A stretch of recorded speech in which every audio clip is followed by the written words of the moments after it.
2 years ago. And we had her booked last year for April, and then with COVID, and we weren't ready to do this with Zoom so quickly. But I thought of Jenna during the winter and asked her if she would do a program, and she so graciously said yes. Jenna is passionate and knowledgeable about composting, and I will turn it over to Jenna. Thank you very much. Thank you so much, Donna. It is very exciting to see how many people are here. I'm wondering how many are from Moose Jaw and maybe from outside of Moose Jaw. Definitely the most I've ever taught to. I think the most I had, I think it would have been 3 years ago. I had 35 people in a room that maybe was supposed to sit 15, and I was 3 days away from delivering my third child, and it wasn't a pleasant experience. So having this many people over a computer is amazing, and we don't even have to worry about a crowded space. I'll give you a little bit of background on myself, and then I'm going to share my screen and go through my PowerPoint. As for questions, with this many participants, it is probably best to wait until the end. Write your questions down, and we can do a question and answer period at the end. Otherwise, we might have too many people trying to talk at one time. I want to say, though, we could try to use the chat. I'll keep the chat window open.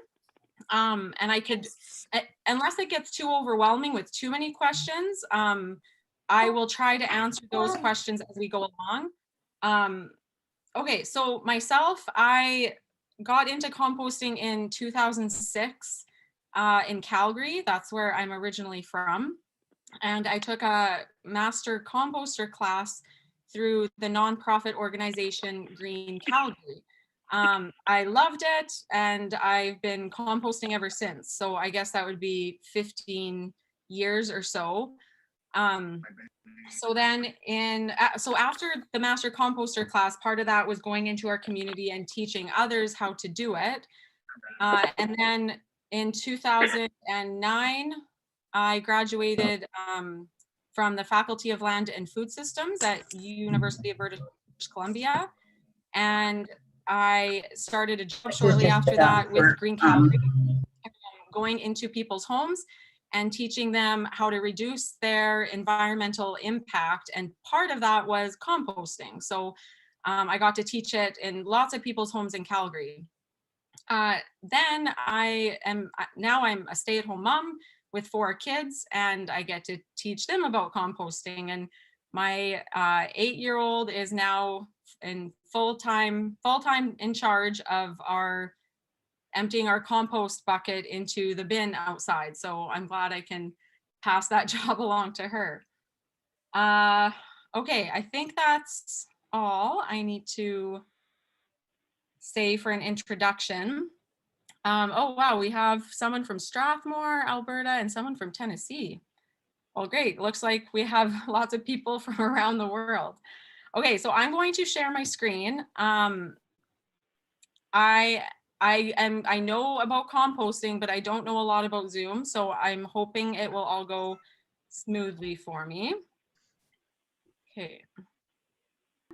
And we go through, the biggest section is going to be how to compost. But I'm going to go through, hold on here.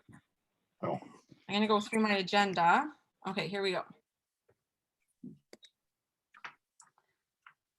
So first question, who should compost? Then I'll talk about why should I compost?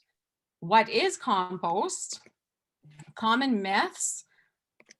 How to compost, like I said, that will be our biggest section, and it's the practical section. And then the final thing we'll do is talk about troubleshooting. So this, for someone who's never composted, this could be potential problems you'll run into, and maybe some of you are already experiencing problems, and this will help you. Okay, so I always like to answer this question of who should compost. because some people assume that you have to be a gardener to compost, and that's not the case. For probably the first 10 years of my composting experience, I don't think I emptied out the end product, the compost, once. I just did it simply because I wanted to reduce the amount I was sending to the landfill. So it's only been in the past 5 years that I've actually utilized that compost for my garden. So anyone can do it, whether you need to, whether you're going to be gardening or not. I also like to point out, you don't have to be handy to build your own bin. We'll talk about bins more in a little bit, but you can get started without having to have any special skills. You also don't have to spend a lot of money. Again, we'll talk about this when we get into the section on what tools you need, but it's not something that is going to be costly by any means. I'm not going to talk a lot about this, but I did want to just quickly mention that there are 2 other forms of composting that if you live in a small space or even an apartment, there are options. So if you're ever talking to a friend about it and they say, well, I can't because I live here or I live in an apartment, there are 2 options. So vermicomposting is composting with worms, and that is done indoors.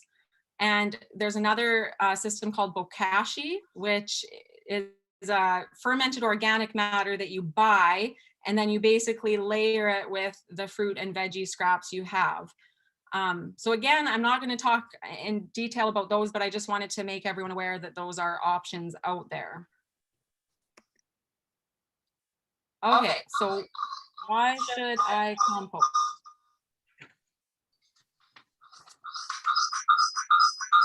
Okay. Am I echoing to anybody else or just myself? Donna, You're you're echoing terribly. I am Yeah, echoing.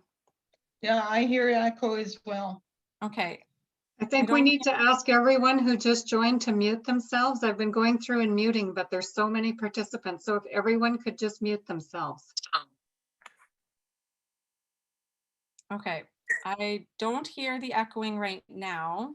Yeah, you sound good now, Jenna. Okay. If I hear it again, I'll stop so we can figure that out, because if it's that annoying to me, I'm sure it's annoying to everybody else. Okay, so I feel like there's 2 main reasons that somebody would compost. So number 1 is you just want to reduce the waste that is being sent to the landfill. The statistic that was always given in Calgary was that 35% of your garbage from your home could be composted. So that's not yard waste, that's simply in your house, like fruit and veggie scraps, eggshells, those types of things. 35% of that could be diverted, and that is a lot. For some people, it might be more, some people might be less, but it's either way significant. I always like to point out this statistic that 40 to 60% of gas produced from landfills is methane.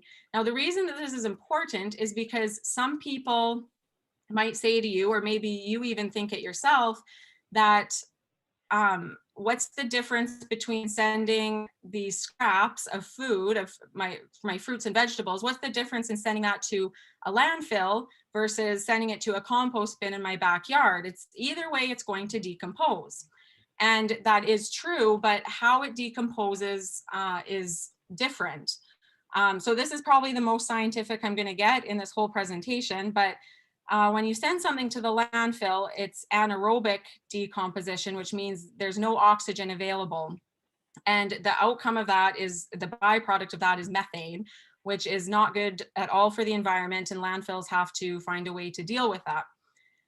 When you have something decomposing in a compost bin in your backyard, it's aerobic decomposition, which means there is oxygen available and there's no methane gas produced. So it is different. Okay, of course, it reduces pressure on landfill space, which I've already spoken about.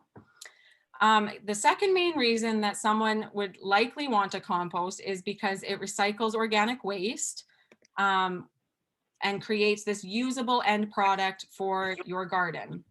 So it's a way to add. I echoed again there for a sec, hoping it goes away.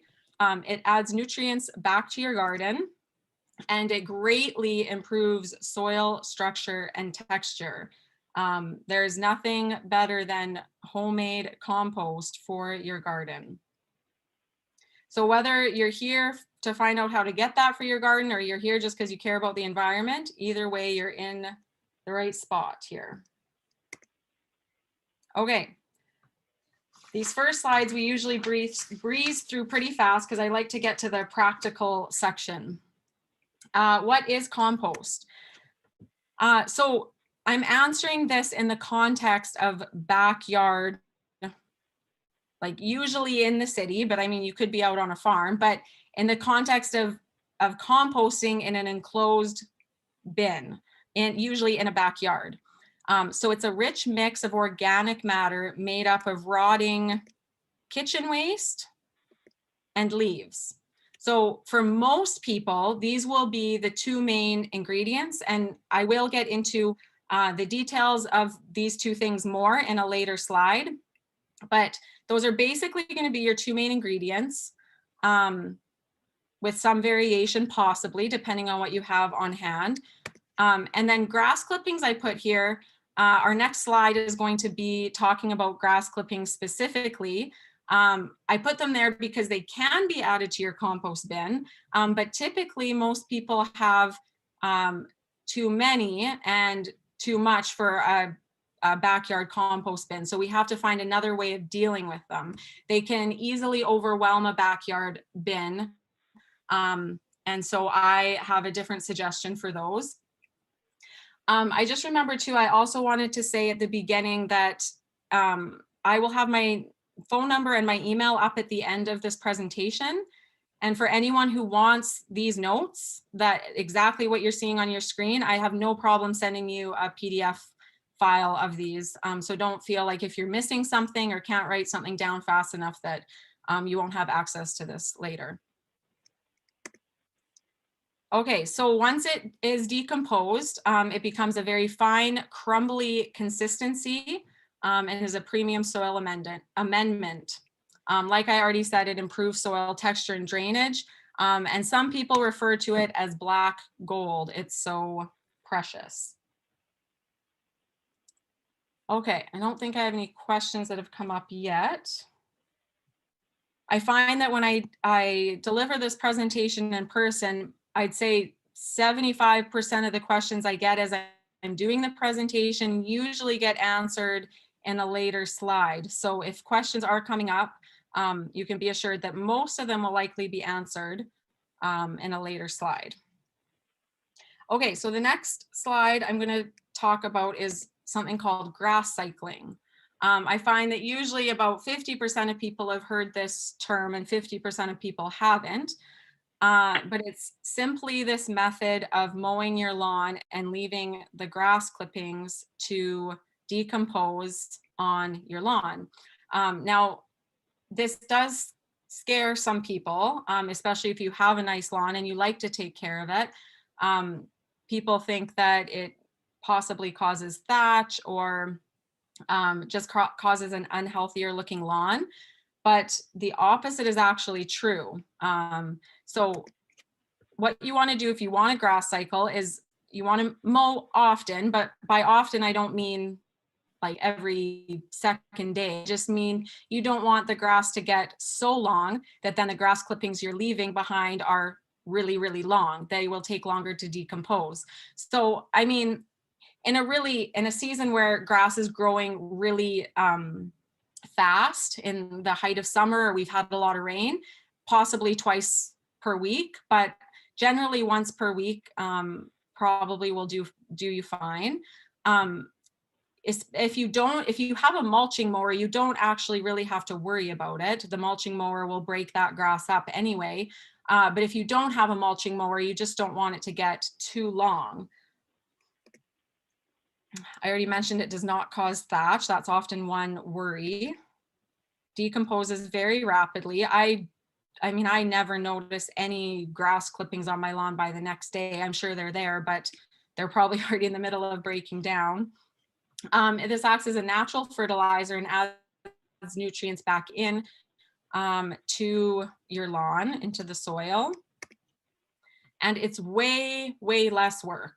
No bagging, no sending big bags off to the landfill. So this would definitely be my recommendation for your grass clippings. I find that when you put fresh grass clippings in a compost bin, they do tend to clump up a bit easier. And sometimes people, if they put too many in, like sometimes when people don't know anything about composting and they just start piling all their grass clippings in there, it can start to smell because it's so compact. So yeah, that's my recommendation for grass clippings, but a little bit here and there in your compost is totally fine. Okay, next slide. Okay, actually, before I move on to the next slide, well, I guess I don't know if I can really ask this because I will ask this question. If you want to respond in the chat, I'll give you an opportunity, but I'm wondering if there's anything you've heard about composting that makes you not want to do it. So I'll just wait maybe 30 seconds to a minute and see if anyone would like to respond to that.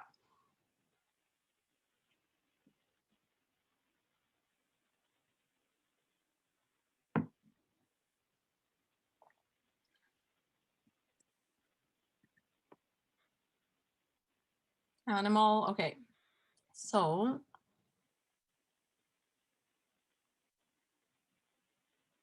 okay, and I see I have a question there. Okay, so I see I have a couple questions there and I will answer those before I move on to the next slide. But first, I'll just look at these answers here. So someone says it could attract animals. I've heard of fire starting from the compost, possible bad smell, attract rodents, wild animals, time consuming, wasps. I'm on a farm and I have lots of animal poop. Can it be composted? Okay. So those are all really great possible possible problems, I guess, that people might say, this is why I don't want to compost, or this, I heard this happen to somebody. And we will address all of those.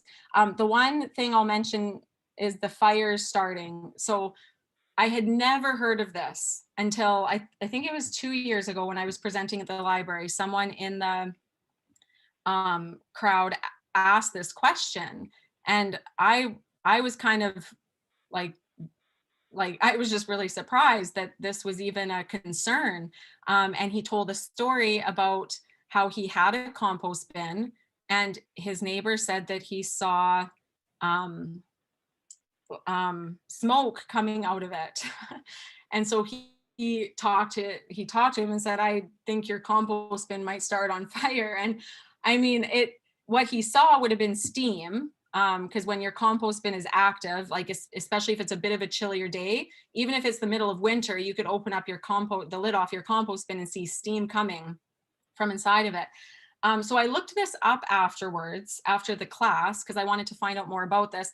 And all I could really find is that, like, if you have someone has a really big pile in like a field, and like it would have to take very, very specific conditions for that to happen.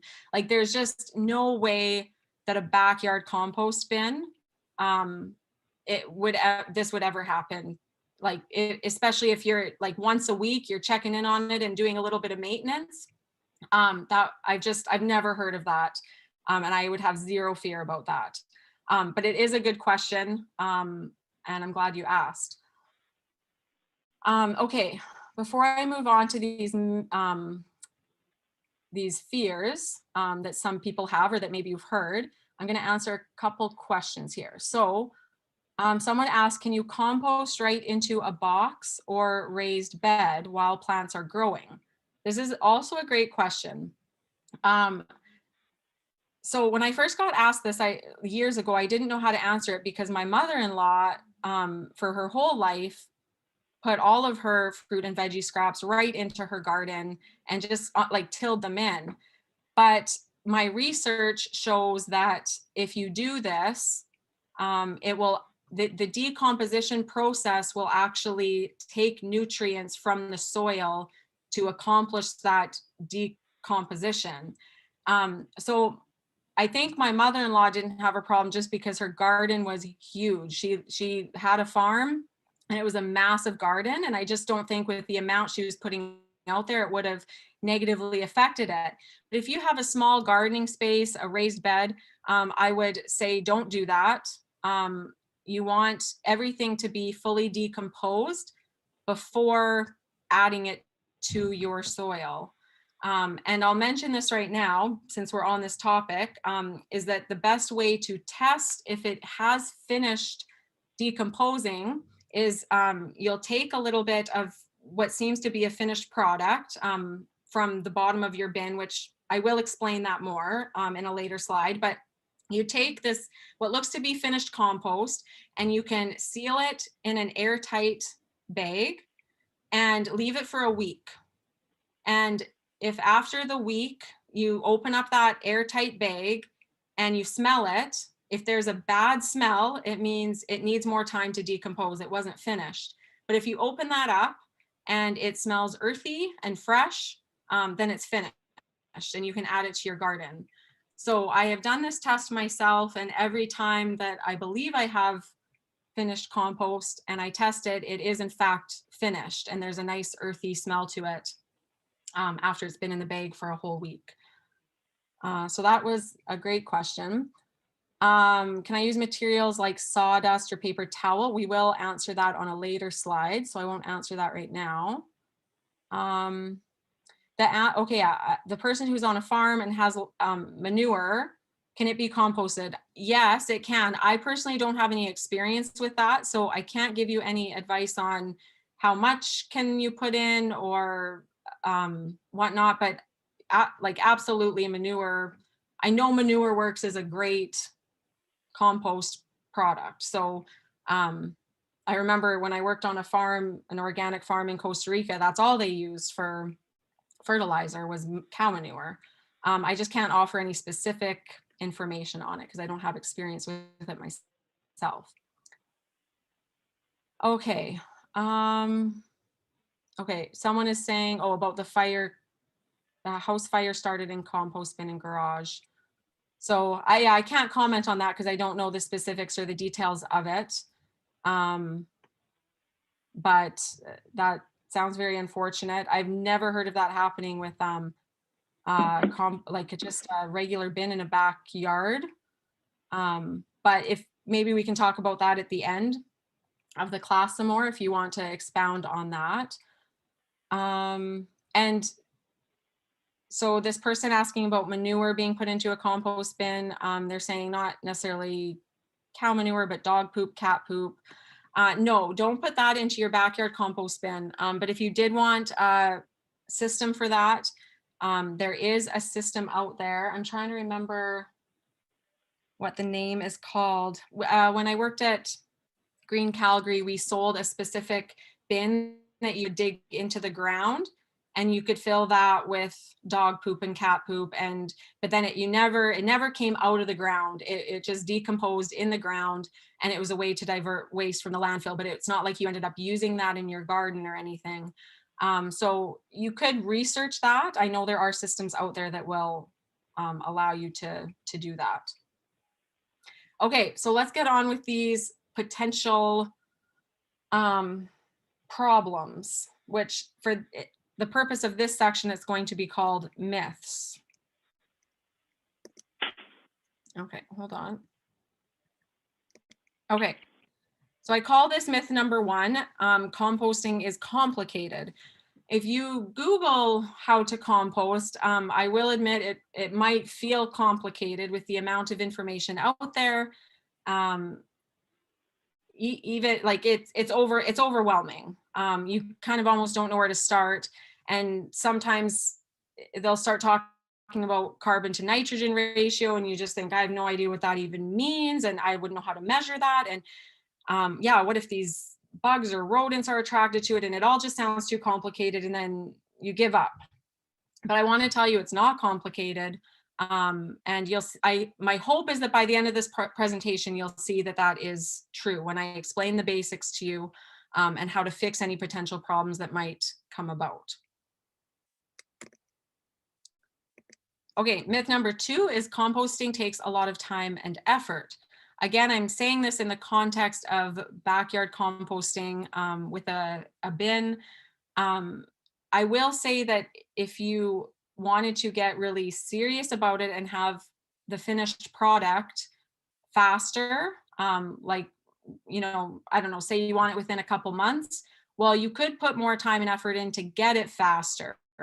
But in and of itself, composting does not take a lot of time and effort. And my personal proof of that is that I never took a break from it at all, even in the midst of having 4 kids.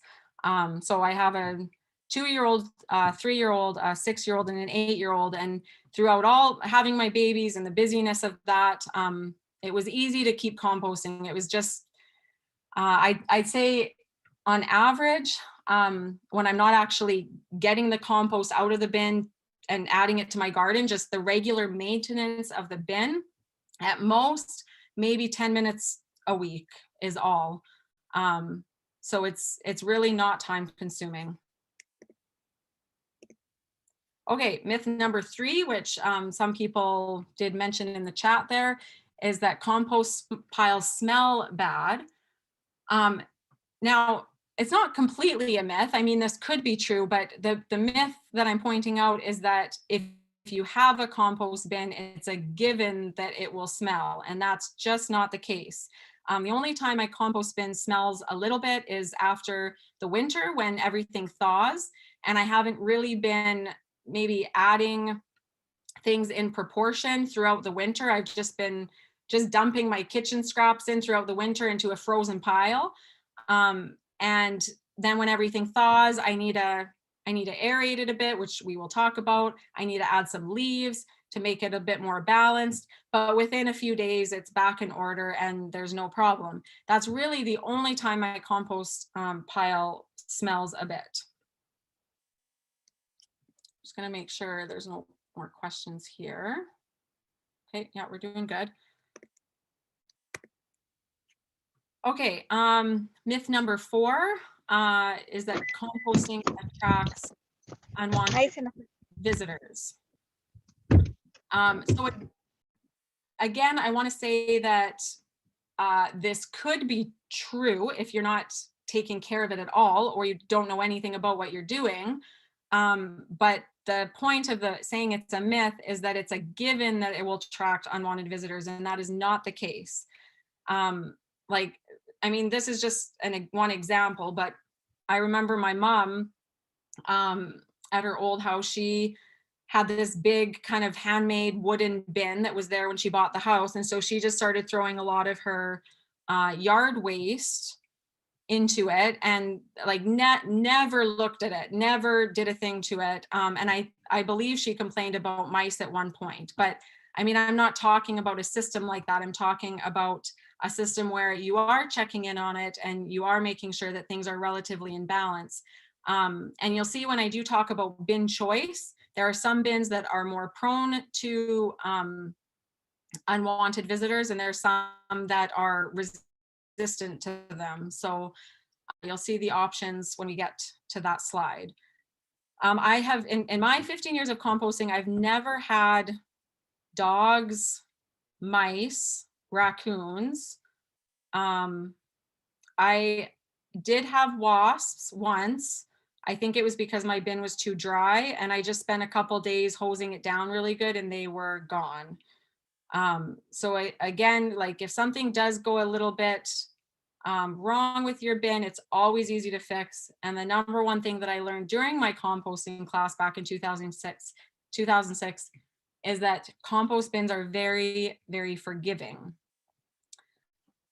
Okay, I have one question that came up. I've seen an advertisement for a machine that cooks kitchen waste into a ready-made compost. Not sure if the technology, but if you know of this appliance, does it reduce the nutrient value of the compost? I'm sorry, I don't know about that appliance, so I can't comment on that. Yeah, my guess is I probably shouldn't answer if I don't know, but what I can say is that the compost pile that you will create or that you have in your backyard does get quite hot. Like I said, hot enough to steam in the winter or when it's a bit chilly out and you can see steam. So my guess is that it would probably be fine and it wouldn't reduce the nutrient value enough to be a cause for concern. Okay, so those are the myths. That's the myths section. We're going to go on to the practical section now. Is there any questions that someone wants to put into the chat before we move on from this myth section? I'll just wait maybe 20 seconds or so.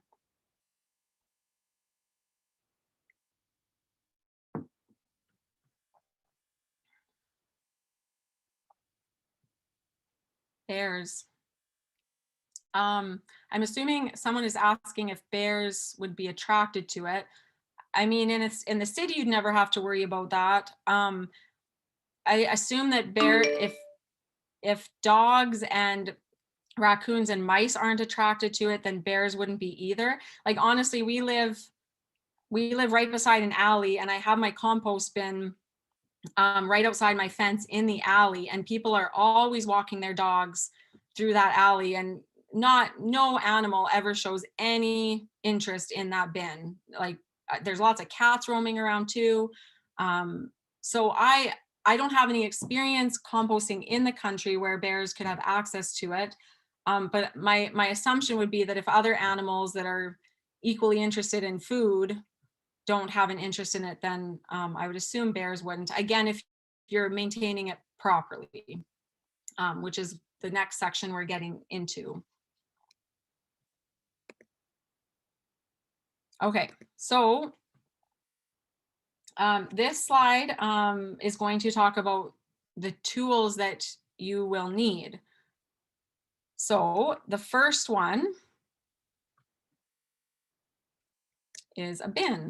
So I'm going to go to a slide here that will show some different styles of bins. So the bin you see here is called the Earth Machine.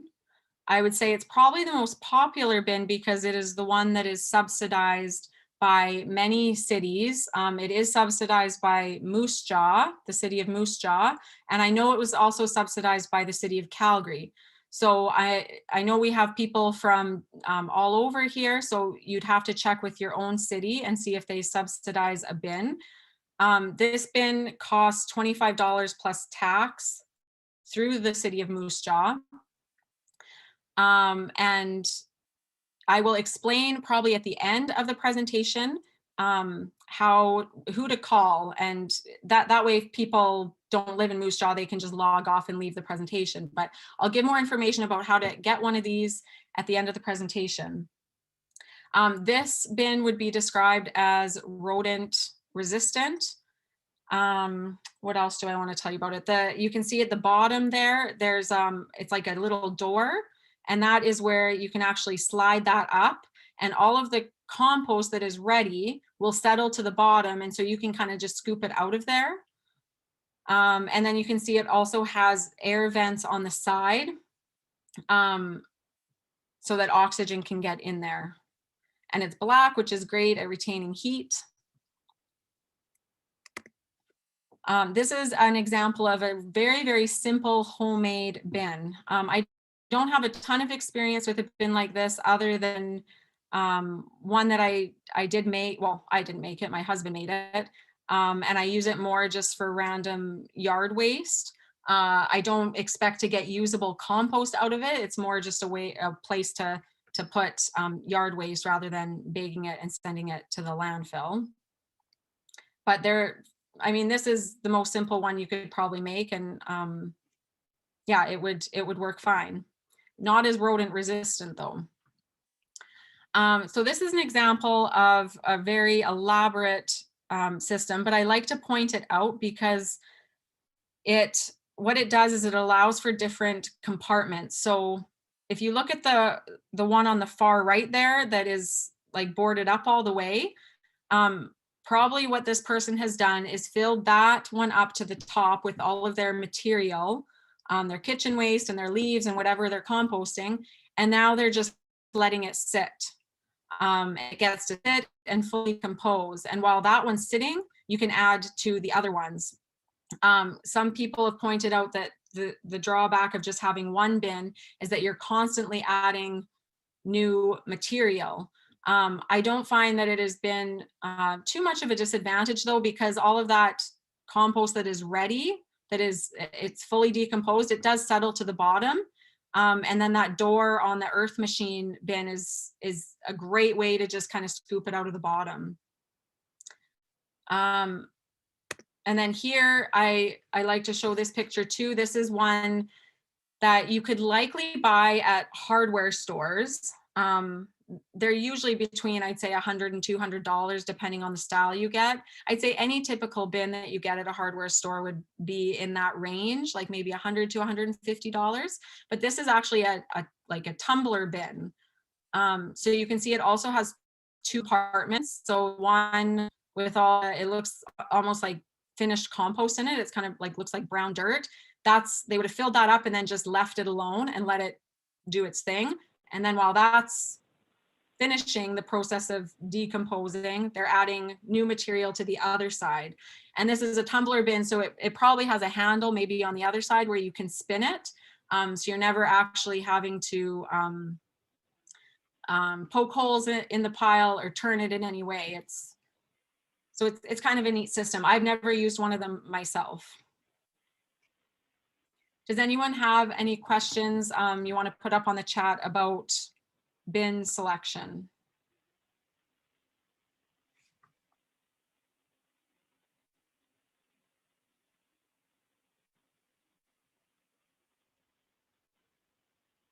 Okay.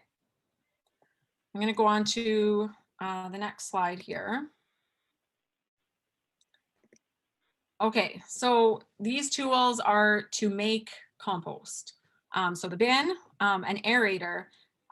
Because I'm sharing a screen, I do have mine here with me, but maybe at the end when I stop sharing my screen, I can show you what mine looks like. I have what is called the wing digger, which is the one I have listed first in the examples. It's not necessary, but it is a nice tool to have. But a really strong stick or even a piece of rebar will work fine. I want to make a point here that you don't actually have to turn the pile. So some people are under the impression that it's a lot of work to compost because you're actually having to turn the pile. Now, I'm not saying that's not beneficial. You could do that. Like that's kind of what that tumbler bin is doing. I'm just saying you don't have to. It'll still work. I've never turned my pile. I've only ever aerated it.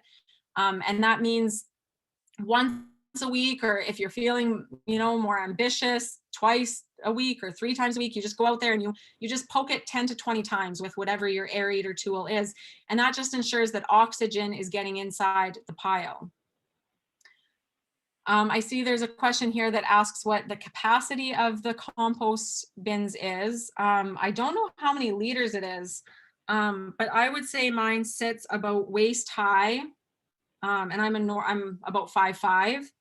And I don't even know what to use an example of how round it is, but waist high anyway will give you an idea of the size. And for up until last year, I never filled up that bin, even throughout the winter when the pile gets frozen and it doesn't shrink anymore. It would get right to the top, but then as soon as spring came and the warm weather thawed the pile, it would shrink back down.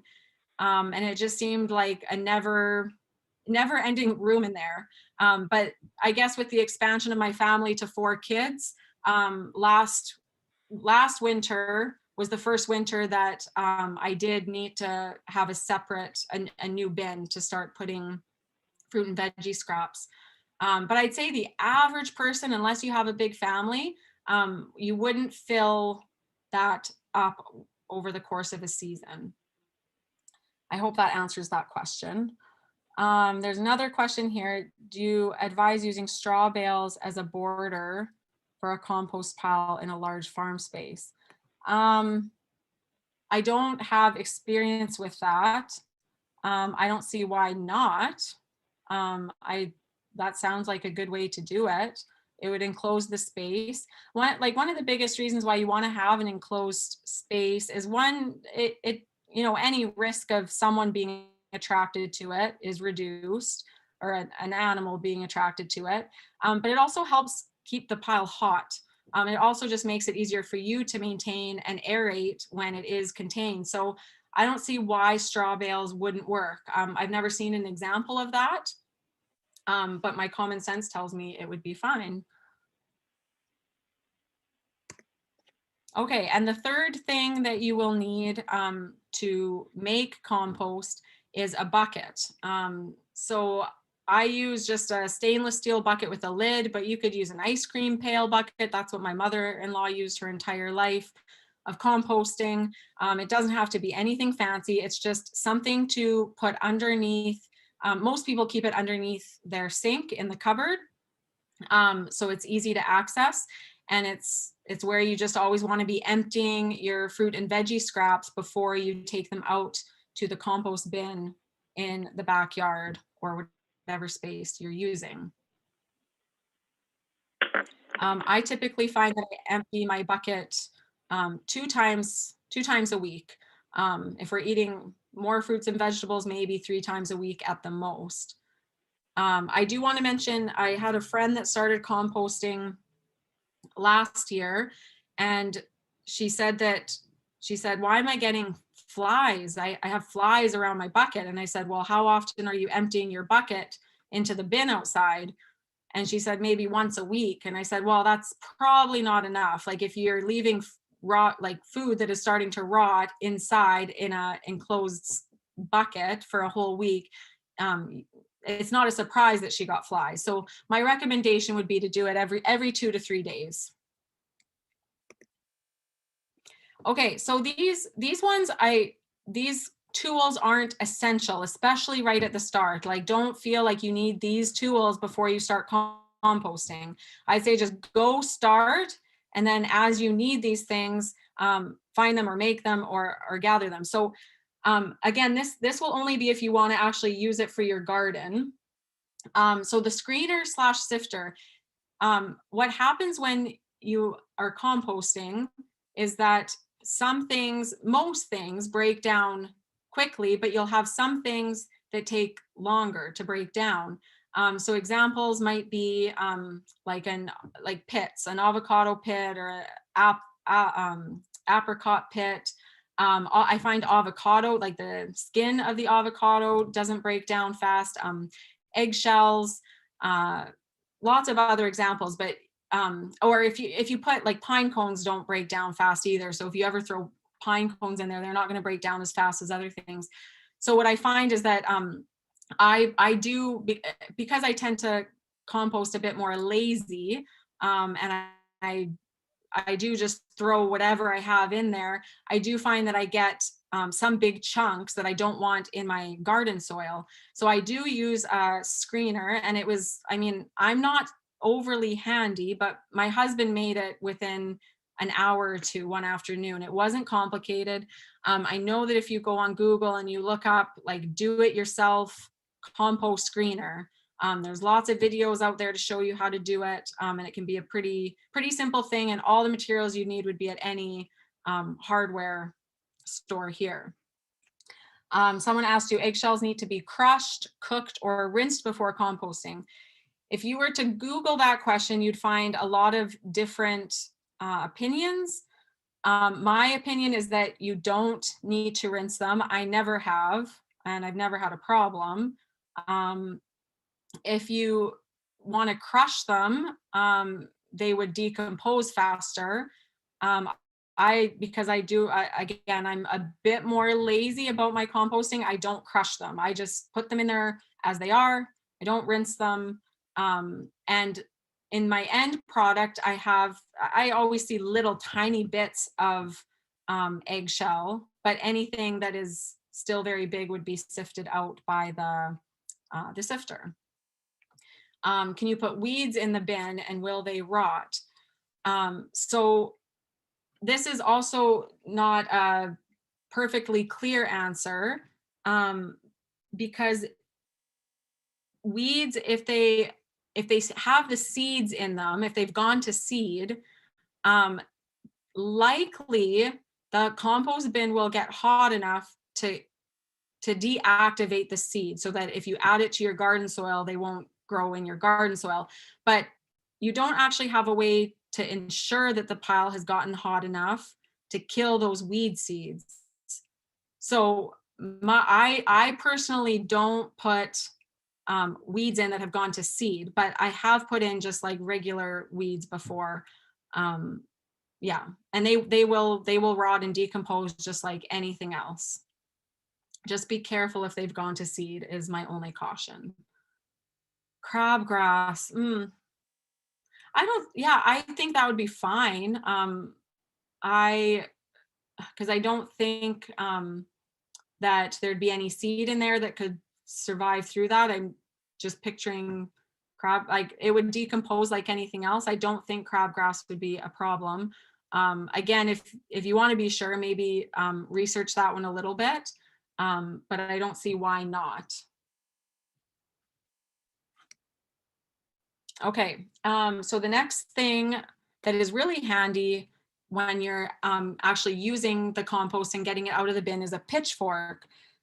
So what seems to work the best for me is with that earth machine bin, when I slide up that door at the bottom, when I just kind of put my pitchfork in there, and it's a great tool to get that compost out. A shovel would work too. I wouldn't say a pitchfork is absolutely necessary, but just something like a pitchfork or a shovel that you can scoop it out with. Grid size openings. So someone's asking what the size of the openings for the screener or sifter should be. I should have measured mine. I think mine is, I want to say it's 1 to 2 centimeters. It almost is a bit of a personal thing too. Like it depends how much you want to sift out. You wouldn't want it too small. I'm trying to picture. I want to say mine's probably about 2 centimeters. 1 centimeter. I should have almost brought it up here with me.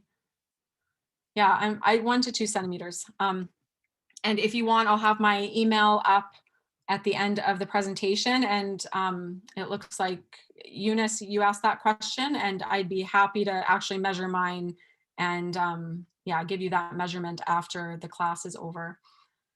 Someone asked, are worms beneficial? They are not a problem, but they wouldn't necessarily help your compost bin. Like if you put them in there or not, it doesn't really matter unless, I mean, we talked about vermicomposting, and that's a totally different system and it's dependent on worms.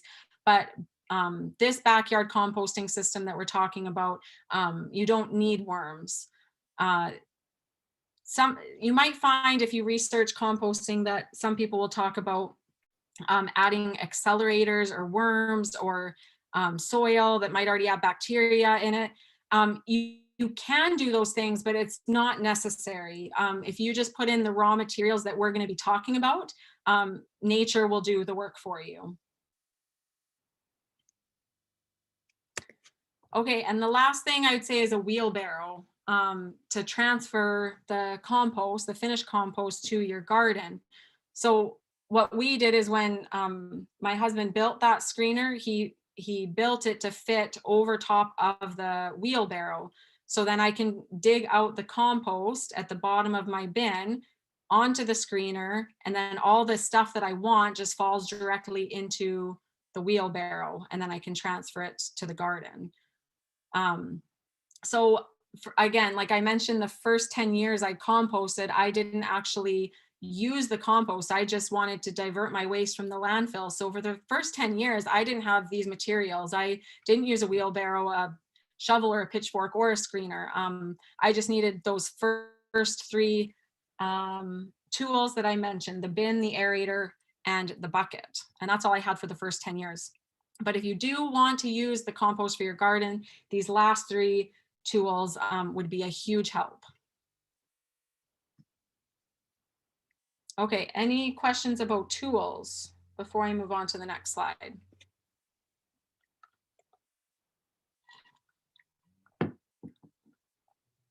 Okay, so I always like to mention that you can compost all year long. I've referenced this already a couple times, but you don't have to stop in the winter. It doesn't mean that the compost pile is going to be active, especially when it's, you know, we're looking at -30, -40 temperatures. You're going to have just one big frozen pile out there, but that's okay. You just keep adding to it.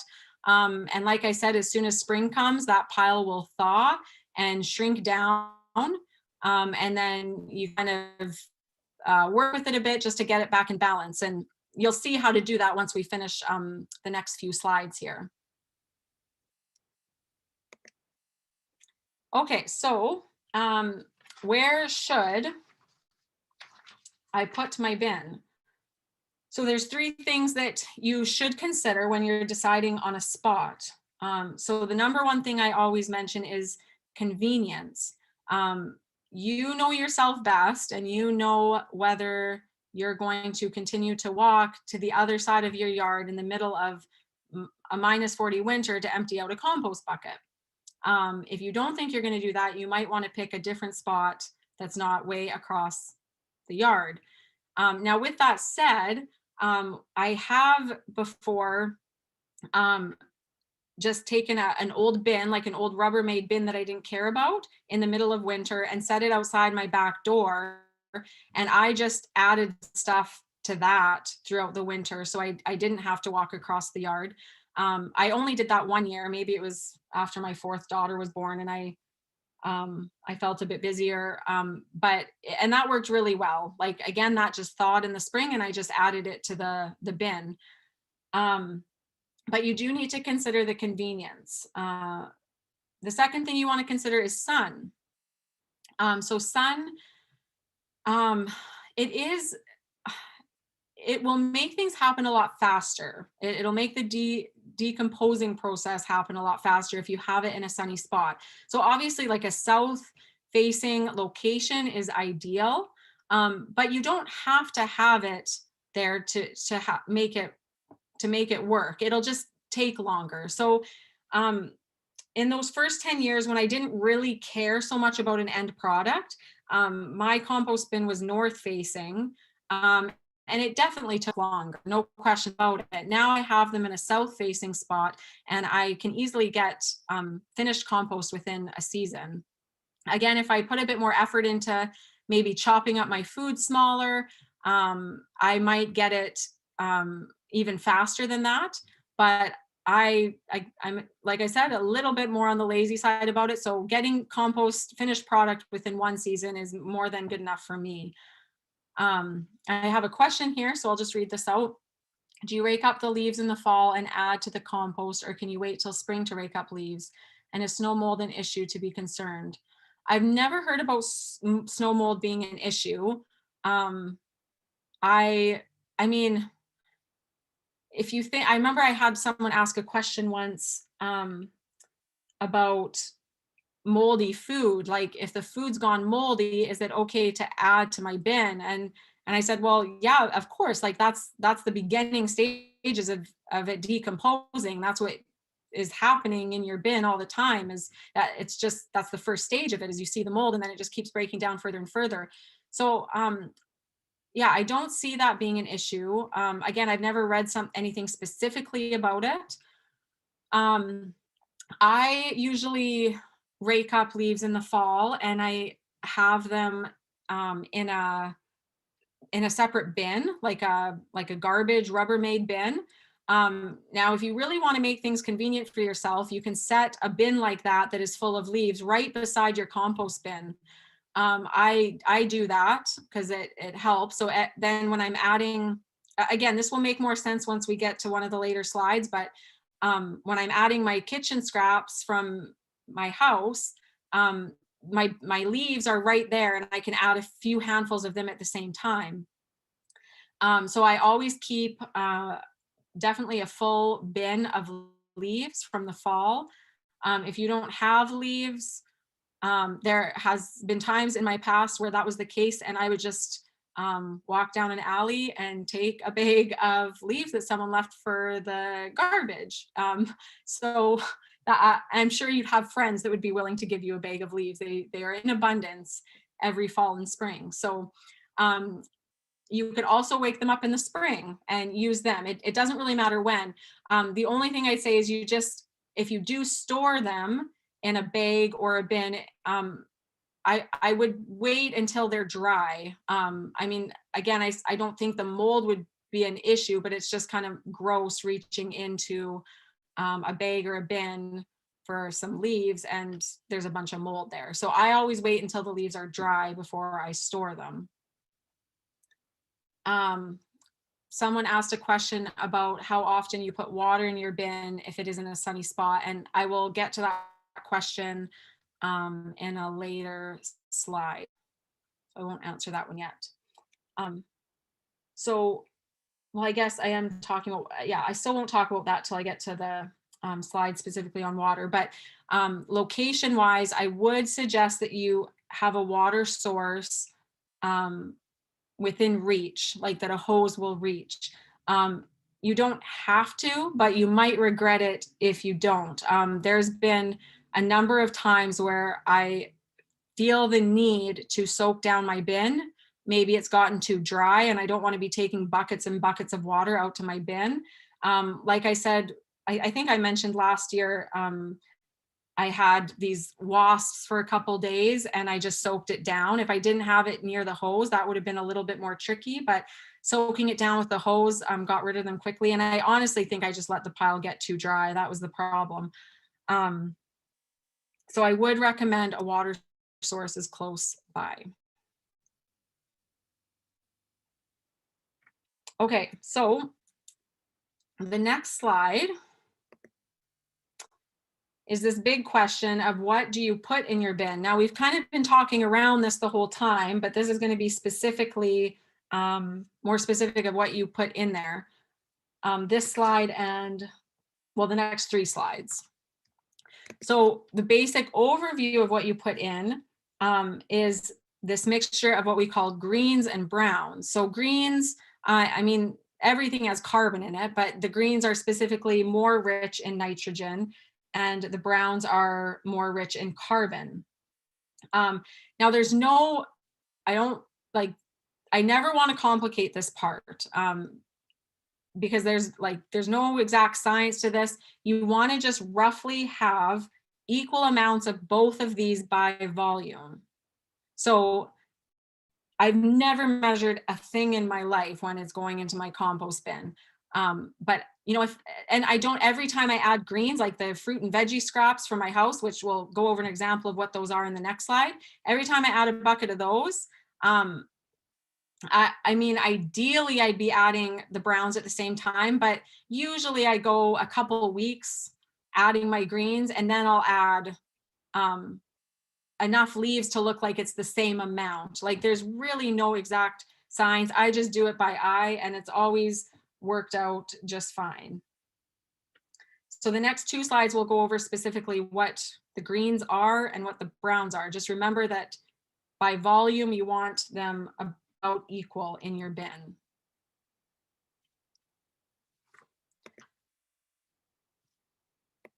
Okay, so this is not a comprehensive list of greens. There's a lot more that this could include, but these are the main ones that you would probably be using. So the first and foremost is all your fruit and veggie scraps from the kitchen.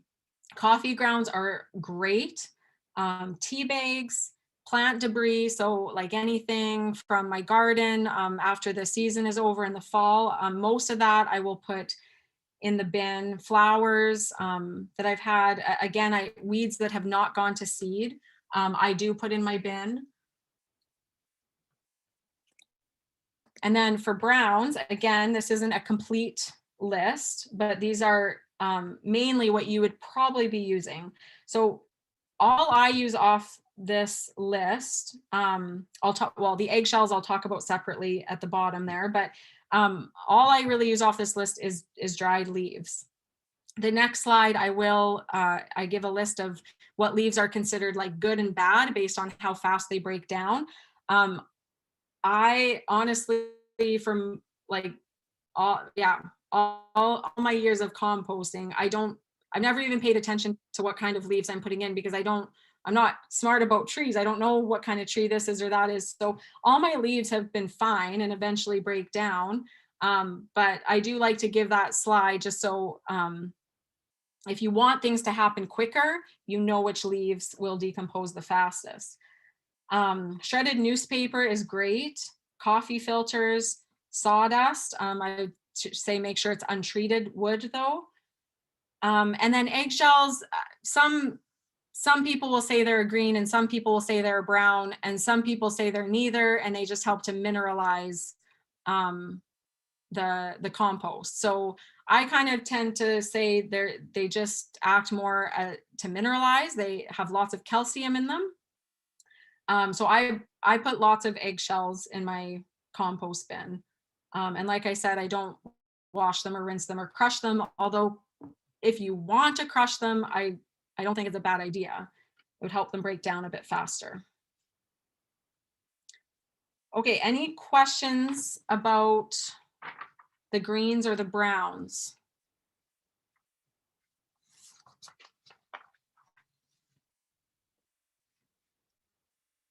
Can you use dirt as brown?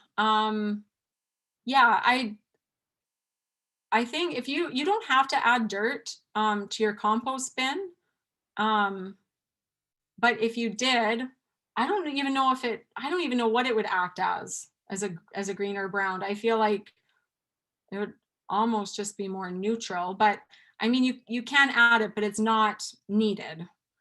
And what about pine needles? I think pine needles fall under a brown, but hold on, because I do have that listed here. Oh no, I had it listed as a green previously. So pine needles are okay, but they will take longer to break down. But again, if you have a sifter, then it doesn't really matter. You'd be sifting them out if they haven't broken down. Did you say already how long it takes to break down? I did talk about it a little bit, just based on location and how sunny of a spot it is in. So I can tell you what my experience is. So for someone who, I'll say I compost lazy, which means like I don't cut stuff into small pieces. I just throw it in there. Whatever scraps I have, I just throw them in there as they are. And I have it in a south facing, so very sunny spot. And for sure by fall, I will have compost at the bottom of my bin that I can add to my garden, so that it's ready. My garden's already ready to go in the spring with that compost in it. Now, I think it is possible to get it faster than that. I mean, if I were to empty it out mid-season, I'd probably have some at the bottom.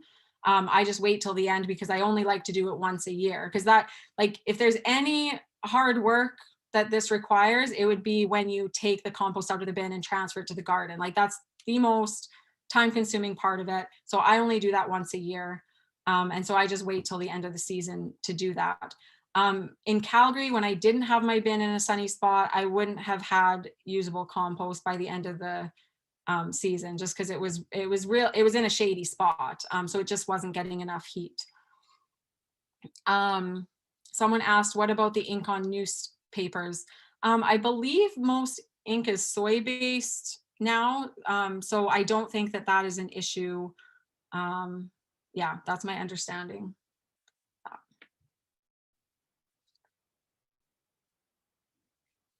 All very good questions. I love that you guys are asking lots of questions.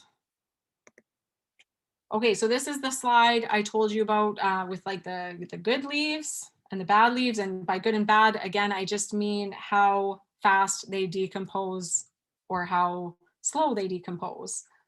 So if you want compost faster, I would stick to the ones listed under the good leaves. Okay, now this slide is very important because those myths that we talked about could come true for you if you add some of these things. These are what will attract an animal. I've never put any of these things in my compost bin, and I've never had an issue with an animal. Again, aside from the wasp thing last year, but that didn't have to do with what I was adding. I think I just let my pile get too dry. So don't add any type of meat, fish, oily food, dairy, pet litter we talked about. There's a separate system you can use for that, and diseased plants. So even like, I would even say if you've cooked vegetables in butter and you have butter on them and you have leftovers, I wouldn't throw those in the compost bin personally. I just keep any type of oil out of there. So whether it's attracting an animal or, like, for example, oil will coat the food and then bacteria can't get to it as easily to break it down. Yeah, there's obviously systems out there. Like, I mean, Calgary now has like the city collects food scraps and they have a facility where they compost it, and you can put anything in there. Like, I mean, my dad and my mom, who still live there, you can put bones, meat, any of this stuff in there, but it's a completely different type of system for the purpose of backyard composting. You don't want this stuff. And for as much as I've taught my dad, he should know this, but somehow he forgot because of this new system in Calgary. And so when I've gone to visit him in the past now, he's still got this backyard composter out there. And I have to remind him every time, you can't put this stuff in your backyard compost bin. Okay, so this next slide is what, if there's one slide that you could keep from this presentation, this would be it. These are the 5 essential ingredients you need for your compost bin to make it work. So this would be the slide to keep and to remember or to jot notes down about. It's simple though. So you have your greens, which we've talked about, and your browns, roughly equal by volume. After that, you have sun, which we've talked about. The sunnier the spot, the quicker it's going to break down. Next, we have oxygen, which we've also talked about. So this is when I talked about aerating your pile. Once per week is enough. In the winter, you are not going to do anything to it. It's going to be one big frozen pile, and there's no way you'd be able to stick anything in it. So throughout the whole winter, you're kind of on a break, other than just adding your material, your fruit and veggie scraps into the bin. I honestly, sometimes if I'll add some of my leaves during the winter, but I kind of just sort that out more in the spring once everything's thawed, and I just mix it up a little bit better. But so all I really do in the winter is just add my fruit and veggie scraps from my house. But during the spring, summer, and fall, when the pile is not frozen, you definitely want to be aerating it at least once per week. With, again, like rebar, strong stick, or I'll show you this actual tool I have that I use. So someone had asked a question about water and how much you should water it when it's in a sunny spot. So there's no exact answer to that. I'll tell you what I do, but what you want to know is what the consistency of the compost pile should be. So you want it to be moist but not sopping wet. And so the best kind of analogy to use is like a wrung out sponge. So if you picked up a pile of it, you'd want it to absolutely feel wet but not dripping wet. So what I do is every time I take out my fruit and veggie scraps in my bucket that's underneath my kitchen sink, I always fill that to the top with water. Now, there are other times where I look at my pile, and maybe if I've just added a bunch of dried leaves, seems a little bit on the dry side. And that's when I will add either some extra buckets of water, or I'll use my hose and water it down. I definitely have to do that maybe once or twice a season, just because it's looking a little dry. So I wouldn't say that filling up the bucket with water when I'm taking out my fruit and veggie scraps is enough, especially because I do have mine in the sunny spot, but I just keep an eye on it. And keeping it moist will speed up the decomposition, so you'll get compost faster, but it will also help, again, keep things away. Like, no, wasps aren't going to want to be somewhere where it's moist and wet. They're just not. Same with mice. Like, I don't think mice would get in that earth machine bin. But if it's moist, they're not going to want to be there anyway. So you do want to make sure that your pile stays moist. Someone asked, I have one of those black bins that Moose Jaw sells. How do I get in to aerate? The opening at the top is very narrow. I'm not sure how to answer that. Because I have the same bin, and I can get in there okay. Because remember that aerating and turning it would be two different things. So it would be very difficult to get inside that bin and actually turn the pile. But if you're just poking it, it's actually very easy just to take that lid off the top, and you're just literally just poking the pile to get air pockets in there. Just remember, you don't actually have to turn it. Mine is always really wet sand. It's in a barrel enclosed. What am I doing wrong? So that was a question from Colleen. So maybe Colleen, hang around afterwards, and we can talk about that. I'd probably have to ask you a few more questions about what you're putting in it to be able to answer that properly. Okay. Any questions about this slide? Oh, and yes, the person who was concerned about the top being too narrow said, yes, they were thinking about turning it and not just poking it. And yeah, it makes it a lot easier to think about composting when you know you don't actually have to turn this pile over and over. Okay, so the last section, which we'll finish on, is troubleshooting. So if you've never composted, these are potential things that could happen. And I always like to talk about them because I don't want you to be scared away from, if something goes wrong, that you have no idea what to do and why did this happen and I'm doing everything wrong. Okay, so possible problem. Number one is a four-legged creature is visiting your bin. So again, I want to remind you that the earth machine that is subsidized by most cities is rodent resistant. I would double check that you're not adding any of the unwanted ingredients, meat, oil, dairy, grease of any kind.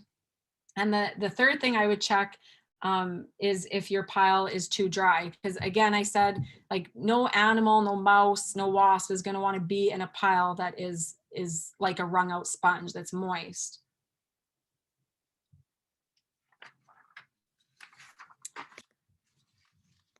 Okay, next, I've got millions of tiny flies.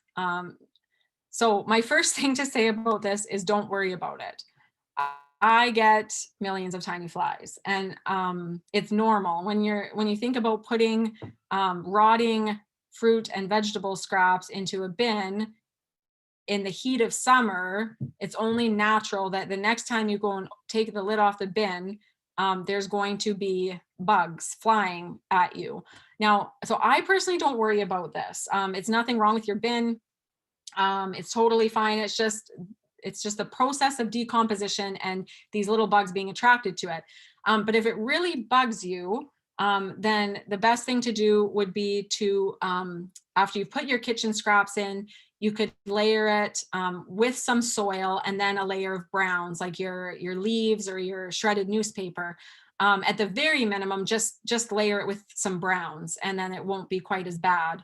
If you leave the kitchen scraps kind of on the top of the pile, then like naturally there'll just be a lot of little tiny flies next time you open it.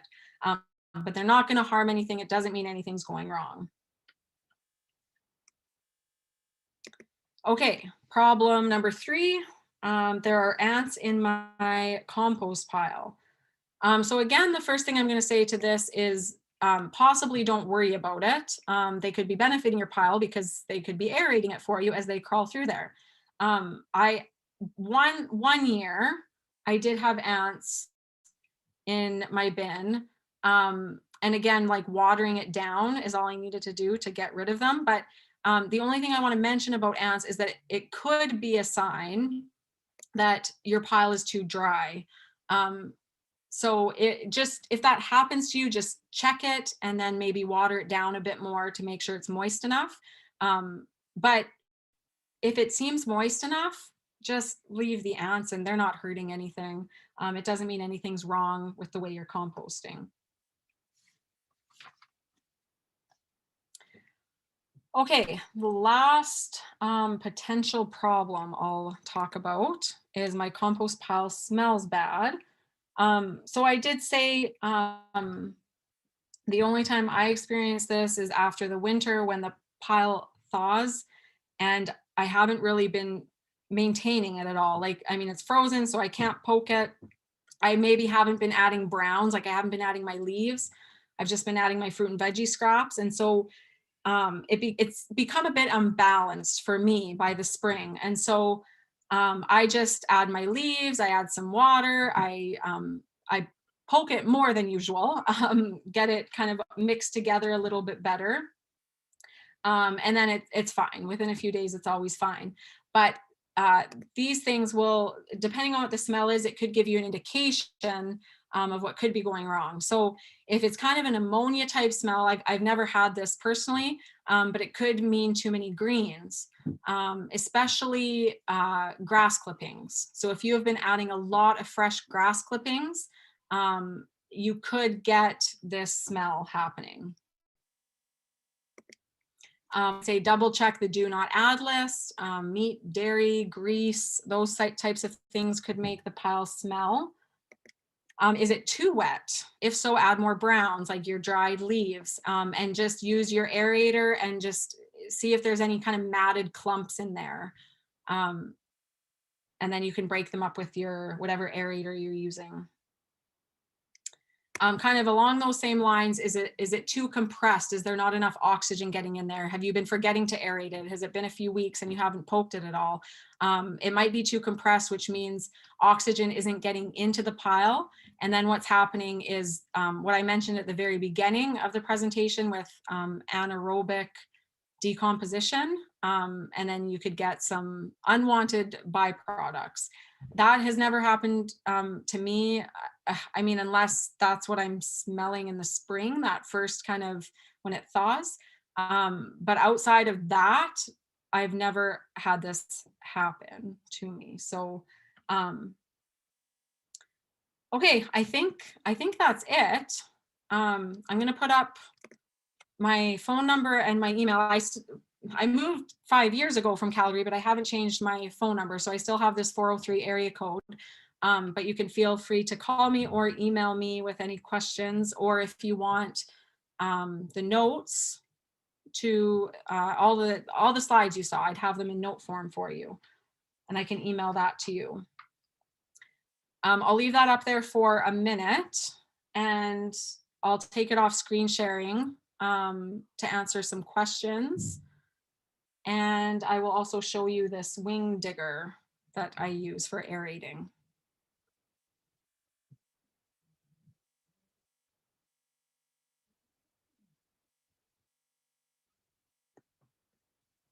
Okay, so I'm going to stop this screen share here.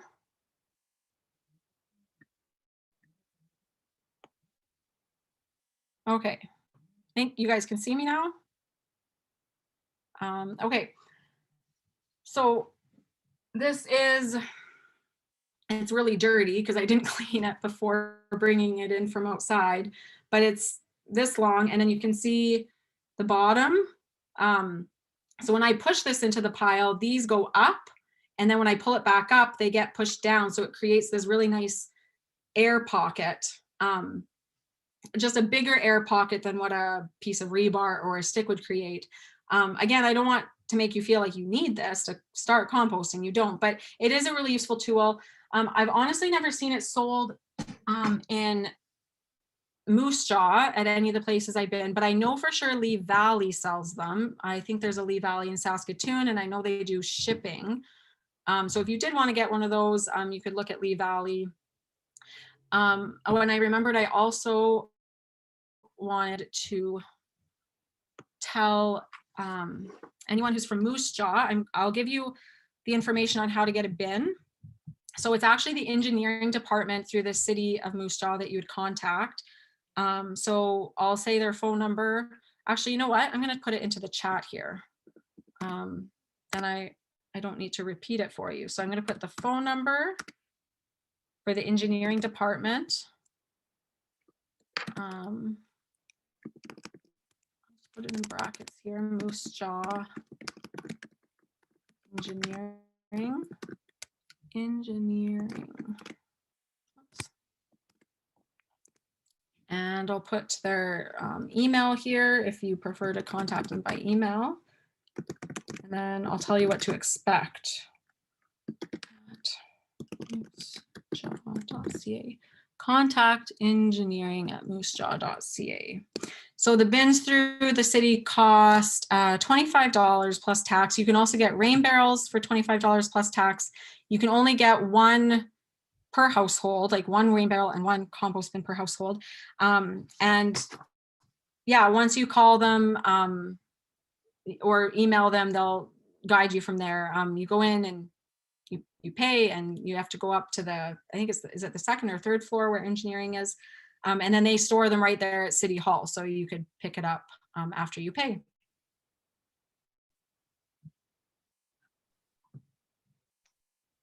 Okay. Jenna. Okay, are you, I was going to thank you, but I don't know if you're done. It was so informative. Yeah, I am done. I'll stick around.